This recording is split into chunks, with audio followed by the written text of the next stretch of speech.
Hi everyone, welcome to another episode of Second Act Actors. I'm your host, Dr. Janet McMorty, and I was and still am a medical doctor trying to pursue a career in acting. My guest this week is Robert Parson. Robert, or Bob, is we figured this out. He is a first act actor, then he took a 20-year intermission to do instructional and educational design, and now he's back in his second act, acting again. His story is fantastic. He goes into detail about, his first act being acting and falling out of love with it, but then coming right back into it 20 years later, back in love with the craft. I'm so excited for you to hear his story. There is some lag with this issue, especially the video version of the issue. I could fix it obviously in post in the podcast version, but the video has a lag. He lives out in the wilderness. He doesn't. He lives in the Ottawa region, but there was a weird lag for some reason, so apologies. But again, the story is still there, and his story, is so good. Please enjoy the lovely Robert Parson.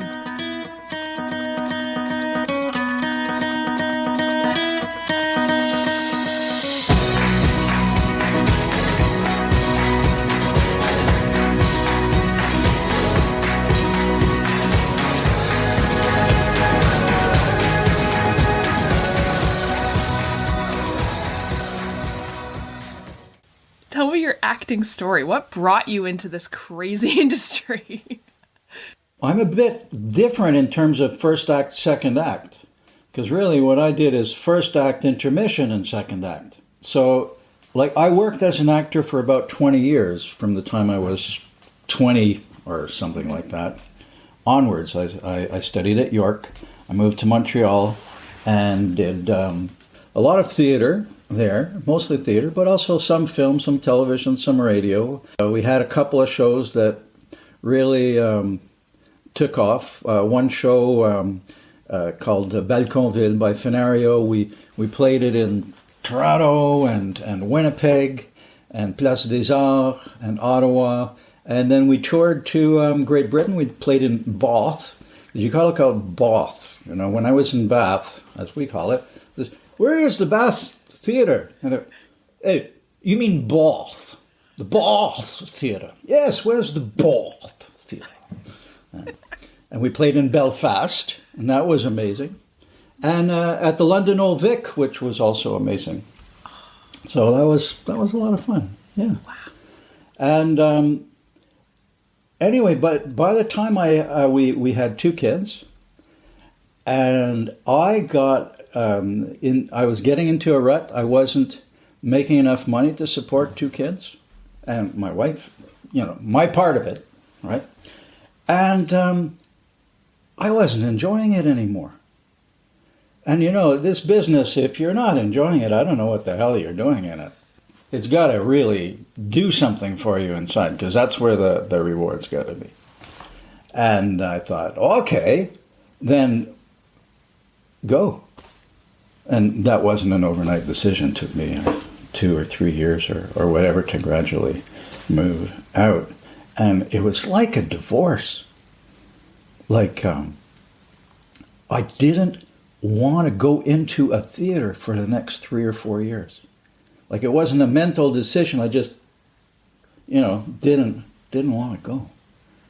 And, gradually, things settled down. I went back to school. I went and got a Master of Education and became an instructional designer, which is somebody that creates training and educational courses and stuff like that. And it was good. There was, creativity involved and value to my larger community, if you will. I felt I was doing something that had some value, and I worked for TV Ontario, and then worked at the University of Ottawa helping. There's a department now where they help teachers learn how to teach, because all these wonderful professors have PhDs in their field, but teaching is a different discipline, and you can help people do it better. And then, so anyway, I gradually slowed down, and I retired. And in the last 2 years, I'd been thinking, wow, do you want to go back to acting? And at first I was like, oh, I don't know. And then I said, Yes, I do. And for years I've been thinking, well, if you did it again, what would you do differently? And the one thing, you got to have fun. This has got to be fun. If it's not fun, if it's not enjoyable, I mean, it's work too. Of course, it's work too, but it's got to have that fun aspect, the enjoyment.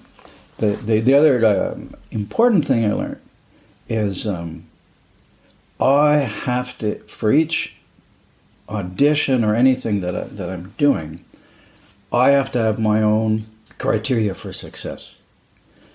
In the sense that I have to say, what is it that, aside from be great, just be magnificent. Okay, great. But aside from that, like, what is the one thing? Like, I'm doing this this scene tomorrow for an acting workshop. What is the one thing in that, aside from being great, that I want to do? Can I have, just one moment in this one moment of humor? That'd be interesting. See, because it's a very dramatic scene. And the reason I emphasize that for me is that one of the reasons that I felt I had to go was that there was a certain sense of powerlessness. I was feeling like no matter what I do, who knows? Maybe you get it. Maybe you don't. Sometimes you don't do much preparation and you get it. Sometimes you work your buns off and you get nothing. And I have no control. So in this phase, I understand. So, I'm not going to make the decision to hire me. That someone else is going to make that decision. That's okay. But what is it that I can continue holding on to that I have control over? So that I'm not dependent on someone else's decision for how much I am enjoying what I'm doing. You follow me? Yes. Do you find clearly that was missing from your first act as an actor? And so do you find bringing kind of that power back into it, giving yourself some authority over your performance, is that bringing you the joy back, the enjoyment back to being an actor that you found you'd lost, that made you stop first time around? It's one of the factors that gives me that joy back. And it's an important one. Because, to have some control over what you're doing, to not be awaiting someone else's approval, that puts a wall between you and whatever it is that you're doing. Mm-hmm. It makes a difference, and it's giving me permission to have fun. Yeah. To try something else, to whatever. Mm-hmm. Still respectful to whoever's going to be looking at the audition. I understand it's a business. You got to find, Parson is good, but he's too short, he's too tall, he's too young, he's too old, he's too fat, he's too thin for this part. I'm not going to take it personally this time. So yeah, it makes a big difference. It's got to make everything feel more freeing, and then that. How can it not translate into the work that you're doing? It must feel like there's a big weight just off your shoulders, because you have a bit of power in this. Oh yeah, I think it's for me anyway. It was a huge weight, and the thing is, it was a huge weight even when I wasn't working, right? So in between gigs, why am I in between gigs? Because somebody put me there. Well, no. That's my choice, right? I'm here, and I can deal with that, them making their choices, if I'm making my own choices too. When you were in your intermission, as you called it, was there anything that you've brought now into your acting career from that intermission time when you were doing your master's in education and doing the work that you were doing and contributing? Have there been any skills or lessons that you've brought into acting now? Anything transferable? Well, there's certainly a lot of structure in instructional design. Like you really are very goal-oriented and you map out each step to get to that goal, and you can infuse creativity into that. But in terms of the balance between creativity and structure, it has more structure, acting has, so that's still useful for me. What is, what's your objective? Okay, how are you getting to it? Well, I've got to more practice in terms of identifying steps towards achieving an objective, as an educator. And I don't know, it's sort of, it was good to get another perspective of what works and what is important, and great that I'm acting and everything, but there's a whole world out there of a whole bunch of other stuff that is also very important too. Right. So don't take yourself too seriously. Just because there's 500 magazines about actors and none about instructional designers, that's not how you should weigh things, right? It's silly. When you were in your first act, you did mention you kind of were in a bit of a rut, as you described it. Was it, I know you said kind of financially. Yeah, at the end. Was there, at the end, yeah. Were there other things that kind of contributed to leaving your career in acting at that time? No, it was really mostly the lack of enjoyment of fulfillingness. That's a new word. We'll write that down. A lack of fulfillingness. I was one of my last shows anyway was Damsel for a Gorilla that we did in Montreal the Centaur, and then we did at Festival de Théâtre Avignon, so the Avignon Theatre Festival in the south of France. And what an opportunity to spend all summer doing a show with this, internationally renowned festival. And at a certain point, I realized I was looking forward more to sitting having a glass of wine after the show than doing the show. Oh, interesting. And I got, whoa, that's not the way it should be. So that was a sign. But on the other hand, the summer before that, we did a whole summer out in Prince Edward Island at Confederation Center there, and had a wonderful, wonderful time. And there's some shows that I did that, and I guess more theater than film, that were wonderful to be in. The people that I worked with, the amount of play that we had with each other and building off of each other. I was so lucky to work with people like that. That was magnificent. But then it was maybe it was time to go. I had sat in a green room once. We were dubbing. Oh, I got to tell you about the dubbing. But anyway, we were dubbing something, and it was the break, and there was about 4 or 5 actors there that were in their late 40s, 50s, 60s, maybe. Anyway, they're all a gripe session. I should have got that part. I could have got that part if it hadn't been for this. And then. Whoa! No! I don't want to be there. I don't want to be griping in 15 years. If I'm not happy doing this, no one's forcing me to do this, and I don't want to be just sitting around bitching.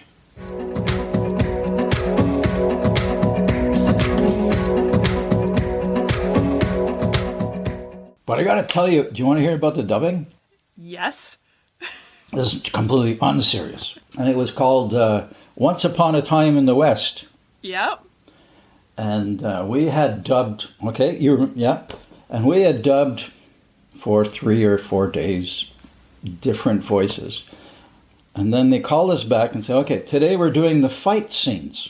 So this type of dubbing, you have the screen in front of you, and on top are the words. And when the words arrive at a certain place, you read them, you speak them. That's how you get the mouth movement and the, oh, how are you? I'm fine, which is easy. It's harder when it goes, How are you? I'm fine. Oh, you should have seen the party last night. And, it keeps on moving so quick. Well, for a fight scene, they don't do that. You just watch and do what's on screen. But it was all outside fighting, so we had to be in a sort of a soundproof booth. And there was 5 of us in this thing about the size of 3 telephone booths, not much bigger than that. So we're all just standing there like that. I have just enough room that I can see between these 2 big guys, I can see the screen. And we just numbered off. Okay, 1, 2, 3, 4, 5. Are you ready? And you go, ready. And we'd watch the screen. He'd go,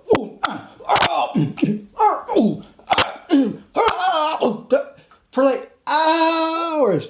Oh, sorry. No, that was yours. Yeah. Okay, let's take that bit. Hours. 2 guys couldn't come back. They lost their voice. That'd be exhausting. 2 guttural. Yeah, it was funny. I don't have much experience with voiceover, but I took a voiceover, like a video game voiceover workshop, and that was a lot of it, right? Like learning how to do the fight noises. That is so cool. Use your diaphragm, not your throat. Yeah, every time I hear dubbing or or I watch a video game, anything, I'm like, yeah, somebody is in a booth doing exactly what you were doing, or in your case, 5 people.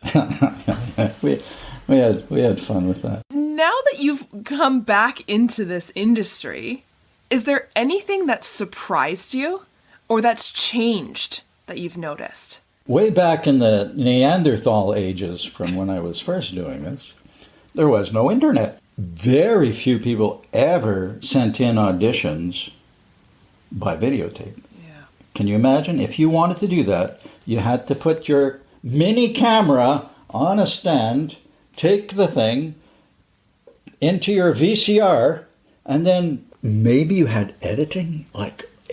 Oh my God, thousands of dollars worth of equipment to edit any of it. Then you take your videotape and call the courier who would come and pick it up and send it to LA or wherever you were sending it to. Not many people did it, right? So, and training, imagine doing, now I'm doing a Zoom workshop with people. The studio is in LA. That's great. There's some actors from LA and New York State, 1 from Toronto, 2 from England. It was wonderful. Couldn't do that. But the craft is the same. Not much has changed. I wouldn't say, I'm not seeing anything different there. Except, it's magnificent. It's not just white guys controlling everything. It was all men, right? It was all white men. And that, for the most part, that's all it was. In the theater, in film, or television, or whatever, some female writers and some plays with mainly female characters.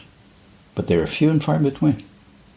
And people of color, not many. Mm-hmm. Some, but not many. Mm-hmm. And I don't think we've achieved equity yet, but we've made a huge progress. And, for the better. We can't have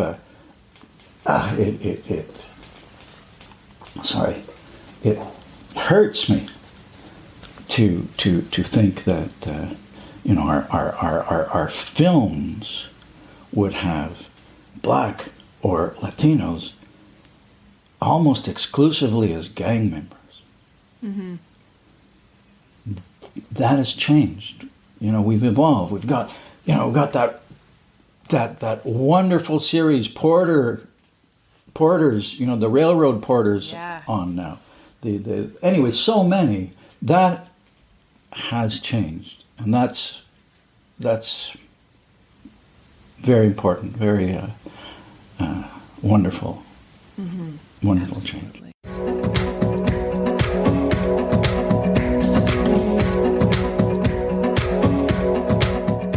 You may have already told me the fun story, but do you have any other fun or funny stories from your time on stage, on set?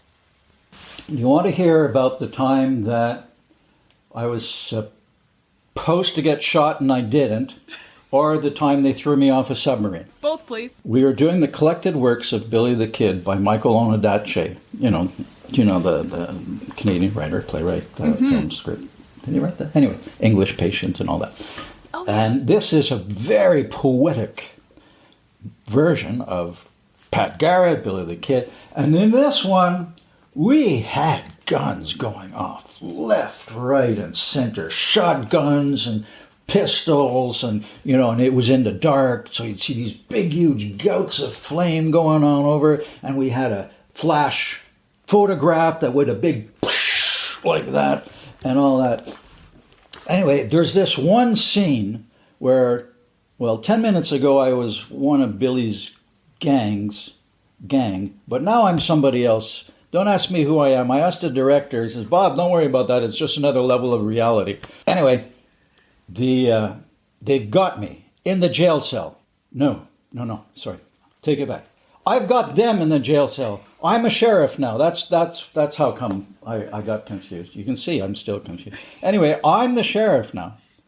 And Billy is there. And somehow he grabs me. He throws me down on the barrel top. That's what it was. And he grabs my gun and shoves it in my mouth to shoot me. Now, it's not safe to shoot someone in the mouth, even with a blank gun, right? So what we have set up is that there's nothing in this gun. Nothing, zero. But underneath the tabletop, with a wire that goes to a mouse trap at the bottom, and if you pull the ring, it pulls the wire, hits the mouse trap goes and makes a huge, beautiful pow. So we're in the middle of the scene. He grabs me, throws me down, grabs my gun, puts it in my mouth. And he's waiting for my cue to go, okay, I'm ready, because I'm the one who has to go pull the wire, because, nobody can see. So I'm going, you got it yet? No. Shit. You got it now? No. Shit. And he goes, bang! That's all you can do. After, oh my gosh, bang! Yeah, and meanwhile, the other two actors that were supposed to run in were trying to figure out, what the hell is going on? They're supposed to run in after Billy shoots me, and then he hides, and then they run in and they don't see him. Well, they were waiting and waiting, didn't figure out what was going on, so they ran in early. And now, all of a sudden, instead of him hiding, he's right there. So now it's time for the slowest draw in the West, because you can't shoot him now. There's 5 more scenes left. Oh, that was funny. Yeah, no, it was. That's amazing. Yeah. The ring wasn't in the right place that time. Live theater. Oh yeah. Yeah, poor Ron, I remember one night. It was hilarious. The audience couldn't see this, but he walks on stage and his arm has been shot off, and there's blood just squirting all over the place, which is what it's supposed to be. But his jacket isn't done up. He didn't have time to do it up. So the audience can only see the blood squirting out, but we see from underneath the jacket, the way to get the blood to spurt out, it's a Mickey Mouse balloon filled with blood. And this time he didn't close his jacket, so the balloon is swinging back and forth, and we are trying not to laugh. Not to laugh. That was a fun show. Yeah. Oh my God. Yeah. And the other one was we were doing a sort of a recruiting film for the armed forces on what's it like to be a submariner, someone who works on submarines. And so anyway, the end. I get the script on my way over there to Halifax. Last minute, often happens that way. You get the script. I'm reading it. I'm finishing the script, and I'm going. And as is the tradition, when the young submariner wins his dolphins, his teammates, his crewmates grab him and throw him overboard. And I'm going, oh, wait a minute. This is February in Halifax. That doesn't sound like a very good idea. Anyway, I told him, I said, listen, I'll do it, But you got to make sure it's safe, okay? Because I don't. Yeah. Anyway, so on the day, we've already shot for 3 or 4 days and everything. They got me all suited up. I'm wearing a wetsuit underneath my uniform or whatever. And there's one guy. He's the medic in the downstairs. Well, downstairs in the boat. And he arrived there at noon. Well, by 4 o'clock, they were waiting for the storm to break. And it wasn't breaking. They were chipping the ice off the deck and trying to get a clear deck, and it wasn't. And this guy who showed up, maybe it was day off, I don't know. But anyway, he was drinking. And by around 4 o'clock, you're an idiot for going out there. You could die from hypothermia from that, if you don't get back out fast enough. So I don't know why you're doing that. Well, thank you for your encouragement and help. But anyway, so finally they bring me up on deck, and they said, "Okay, so this is how we're going to do it, boys. We're going to do 1, 2, 3, and then throw them overboard." And the thing is, you got on a ship. A ship is like this, right? So if you fall, you fall in the water. A submarine is like this. So if you fall, you're hitting the hull of the submarine. Okay. So you got to make sure that you're far enough away, because you don't want to. Anyway, so they got the cameras all ready, and these are sailors. These are armed forces guys doing it. I was the only actor. It wasn't like me and 8 other actors. I was the actor, and the sailors were going to grab me. Well, one of the things about putting a camera on somebody is sometimes they don't. It can have an effect on them. And part of that is why we're professionals. It has to do. We're ready for that. Well, anyway, these guys got a little bit confused, so they grabbed me, dragged me over to where they're going to throw me in the water. They put me down and start swinging, and I'm hearing 1, 2, 1, 3. Whoa, whoa, whoa, whoa! Let's all count together, shall we? So that we, let go all at the same time, because I don't want 2 people holding on, half of me going. And anyway, they got it the second or third time, and whoosh, I got off. I went in the water, and I was able to. They had some rope or whatever. Got myself back onto the ship, and I haven't been back in Halifax Harbor since then, or been thrown off any other boats either. Anyway. Oh my gosh, that's amazing. It was fun. Yeah. Yeah. Do you have any advice for people who want to get either back into acting or just starting into acting after another career? Well, I think it's really important that we work. So I think it's really important to have a teacher and do some of that.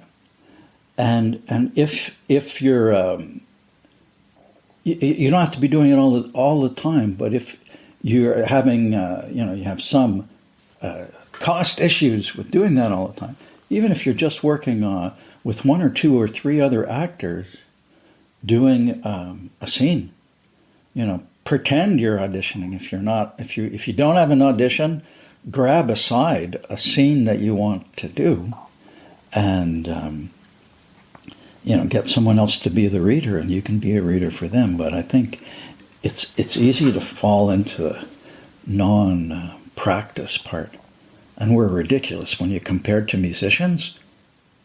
Who ever heard of a musician that's not practicing 2, 3, 4 hours a day, right? And not just when they're young, they're right throughout their lives. Actors, oh well, I'll show up, I'll do it. Thank you very much. Anyway, for me, I think that makes a huge difference, to be able to practice regularly.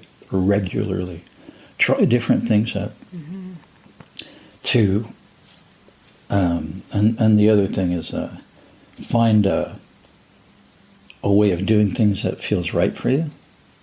So you do find a teacher, or I don't know, read books that have something that seems real for you. Like I like Sanford Meisner and Stanislavski and all those guys that still talk about being truthful. And I still think that's what I'm aiming to do every time I go and do a scene. Is there anything that you're looking forward to coming up? Well, I have that workshop that I mentioned earlier. Tomorrow I'm doing, we have our work is tomorrow, so our next meeting is tomorrow. And I'm doing a scene from Bridges of Madison County. Do you know that movie? Huh? Yeah. And I do. Yeah. Yep. Yeah. Meryl Streep and Clint Eastwood. And can't get much better. Well, yeah. The theme this week, or the challenge this week, was choose a scene that you don't think you'd ever get auditioned for. And as much as I like Clint Eastwood, I don't think anyone would ever, confuse him and me. So that's okay. And, I'm me. I'm not cast as a romantic lead. And I wasn't when I was much younger either. And that's cool. I'm a character actor, whatever. But what am I going to learn by doing a scene of a romantic lead? What am I going to learn from that? What can I bring to it? And one of the things is, I think anyway, is that, well, he may be cast as a romantic lead. Well, he's just acting. Like, he's not trying to be handsome. He's already pretty damn hard. Anyway, he's just trying to do his part in the same way as any of us doing that scene, right? So that was interesting to do. Anyway, yeah, I think that I'm looking forward to. I just had a nice episode on the air last week of Transplant. I was in season 2, episode 7. Did you see that? I've seen the entire first season of Transplant. It's a phenomenal show. So I had a nice part on that aired on Monday, and that was nice to see. And then I'm going to keep on, doing auditions and trying to get more work, and just even with these workshops, trying to get better. You were saying trying to challenge, what you would get cast as, and instead of just doing scenes that are quote unquote easy for you, pushing it a little bit, because that's what's fun, is when you get to push it. It's terrifying, but it's fun. Yeah. Yeah, I think that's something that I learned is you've got to put in. I've got to put in a lot of work. I'm very good at improvising, so there's a danger for me to just whip it off at the last minute, and so I've learned that's an illusion. I'm much better if I spend a lot of time working on it. It's subtle, but it's there. Yeah, it's definitely there. So do the work. It's not just acting, Every job looks easy until I have to do it. That's so true. Yeah, hey, being a doctor, you just sit in the office, people tell you things, and you write things. Okay, take that. What could be easier than that? Right? Or a surgeon. Oh, I'll cut over there. Oh, yeah. Okay, sew them up. Okay, Piece of cake. Piece of cake, that's right. Even someone digging a ditch, if they've been doing it for 20 years, there's fluidity in their movements. They know where, And then you try and do it, and at the end of the day, you're sore, and your muscles and all this, and you only got half a ditch done. True with any job, no matter what it is. Acting the same thing. Mm-hmm. The better people are at it, the easier it looks. Do you have any final words of wisdom? I don't know. I think, find your joy in the craft. My one theme, and I thought it was Stanislavski, but it may not be, but it was instructions, perhaps, as, find the truth and make it beautiful. And by beautiful, at first I thought, well, that sounds pretty sappy. But by beautiful, it didn't mean pretty. So it could be beauty in a hurricane. What's the beauty of that? What's the beauty of a huge dark storm, of a tsunami? What's the beauty? And this is only in fiction, of course. But what's the beauty of a scene where someone is going to kill somebody? So it's not a beauty of just prettiness. What is the beauty that I have to find within that? So anyway, that's my thing that I hold when I'm working.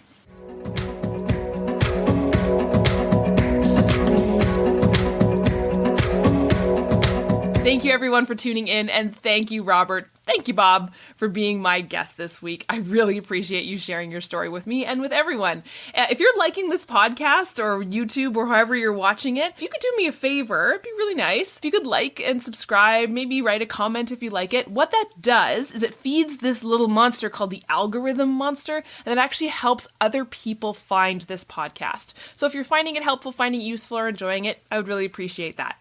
Also, immense amounts of wine was consumed with myself and the lovely girls at 180 Sisterhood. If you tune into episode 11, part 1 and part 2, Trish Rainoni is part of 180 Sisterhood Productions. We had a lot of wine and we designed some merchandise. So, link in my bio if you want to get some merchandise. It's there's only one. It's a t-shirt and a sweater that says Trish's favorite quote of mine, "Don't be a garbage person." Because don't be a garbage person. Why would you want to hang out with anyone who's garbage, especially in the film industry? It's the best advice I could ever give you. Now you can wear it on your chest. So, link in my bio. All proceeds are going to the Get Real movement, which helps educate workplaces, especially healthcare workplaces, healthcare clinics, about LGBTQ plus two-spirit, openness and inclusiveness in the workplace. So, would appreciate that. And remember, don't be a garbage person. I hope you'll tune in next week for another episode of Second Act Actors. Bye! Second Act Actors is produced and edited by me, Janet McMorty. Theme music by Guillaume, additional sound editing by David Studio, additional video editing by Jackie Wadoer, show notes written by Sarah Hopkinson. I record using Riverside FM. If you're interested in developing an interview-based webcast like mine, I highly recommend this platform. Shoot me an email and I'll direct you to the wonderful folks there. If you or someone you know is interested in being a guest, email me at secondactactors@gmail.com. Don't forget to like, subscribe, and share with your friends. My love language is words of affirmation, so compliments, constructive criticism, and feedback are always welcome and encouraged. Negative Nancys, Judgy McJudgersons, or Debbie Downers, unless you're Rachel Dratch, regarding me or my guests are not welcome. It takes serious courage to share your story with the world, so if you're tempted to negatively comment about someone else's story, please ask your therapist why you're such a garbage person. Save the drama for the stage. On that happy note, I hope you'll tune in next week for another episode of Second Act Actors. Bye!